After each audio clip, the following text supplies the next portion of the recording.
In this tutorial in CyberLink PhotoDirector 365, we'd like to show you some ways in which you can make selective edits to part of your image by using masks. We have a great example here on the screen. We have this couple by this tennis net, and you can see that the skin colors are too dark, there's too much shadow, and we don't want to change the entire image, we just want their skin to look better. Now, we could try to edit the entire image, and I've done that and saved it as a preset. Watch what happens when I use my preset. You notice I'm in the Adjust area to do my editing. So I'm going to click on my presets. I'll pick one that I selected that works for them, and I click on it. And now they look better, but notice the tennis ball is a very different color. The whole background has changed. That's not what we want. We want them to look good, but we want the area around them to be normal. So we'll reset that, and we'll show you a different way to do this. We're going to go from the preset option in the upper left corner over to the manual option. So I'll click on manual, and then we have two subcategories. We have regional adjustment tools and global. So now we're going to start by clicking on the regional. And then I'm going to click on the icon that's the fourth one from the left. It's the adjustment brush. This will give me a mask. Now this is where I identify the part of the image that I want all these adjustments to apply to while leaving the rest of it normal. So I'll take my brush. Now now I have it set fit to edges, which is kind of nice. I can feather it if I want to.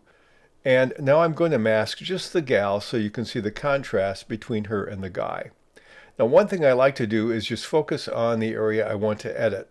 So the way I do that is go to the magnifying glass in the upper right corner, which is my zoom tool, and I click on it. And then with it clicked, I'm going to draw a rectangle that just covers a part of her I want to edit. So I'll click here and go like this, and it zooms in very nicely. So I just want to edit her. So I have to turn off my zoom tool in order to do the editing. And we'll edit her ear. And let's do her whole face right now. And we might want to catch this very top here. And we'll do the neck area. I'll make it bigger by just using my mouse. A little down here. We'll do the arm, the hands, and you can see it's pretty easy to go ahead and brush it. And you can be as precise or as unprecise as you want to be. It will cover it pretty well. And the more you go over an area with this soft brush, the better it is. Now I got in the guy's neck. I don't want that. So what I'm going to do is click on the eraser on the left side, and then I'll brush it away. The other thing I want to do is zoom in again,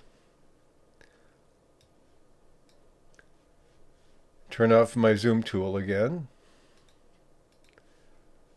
and now I want to make sure I'm on the eraser mode, and I want to make sure I don't do her teeth, I don't do her eyes, probably not her eyebrows. You can't see a lot of her eyes in this case, but it gives you I'll click on the hand tool, drag it over, click it off again, and we'll make sure we're not brushing here. Oh, I overdid it, so I'll click back on the brush. We'll cover this. Make sure we got her nose. So you can be as precise as you want. This is good enough for illustrative purposes. I'll go back to our fit. For size, I've got her covered. Now let's make some changes. First thing I want to do is I want to change the brightness. I'm going to turn it up a little bit. I'm going to take the vibrance and turn it back a little. Let's go to our HSL color options. I can do HSL or color. I'm going to do color because the reds are the issue. And if I just click on the red, these are the three controls for the red. For the hue, I'm going to take it down. Saturation, move it this way. Lightness, I'll increase it.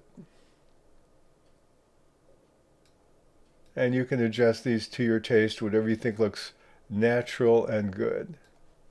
And you notice instantly the big change between her and him because I've used my selective mask. So that's a great tool. Let me remind you that you can use more than one mask when you're doing this kind of work. I'm going to click the down arrow on the mask and click New, and it will mask it in a different color. Let's go back to our magnifying tool, and we'll take this area here with a tennis ball, and I will mask the tennis ball. In this case, I don't want a feather at all. And I'll increase the size of the brush. And we'll brush the tennis ball. And again, if I go where I don't want to go, I turn on the eraser option, and I can unmask. So that's good enough for an illustration. Let me click the brush just a little bit here. It's a slightly different color over here, so it doesn't like it.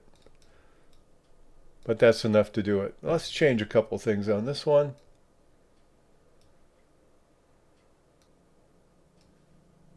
There we go. Turn the saturation all the way back. I have a white tennis ball. So we'll go back to fit. And we have effectively used one mask on the gal. She's quite different from the guy now. And we used a different mask on the tennis ball. We haven't impacted any of the other pixels in our photograph, as we've done our best to try to change this in CyberLink PhotoDirector selectively by using masks in the adjustment mode.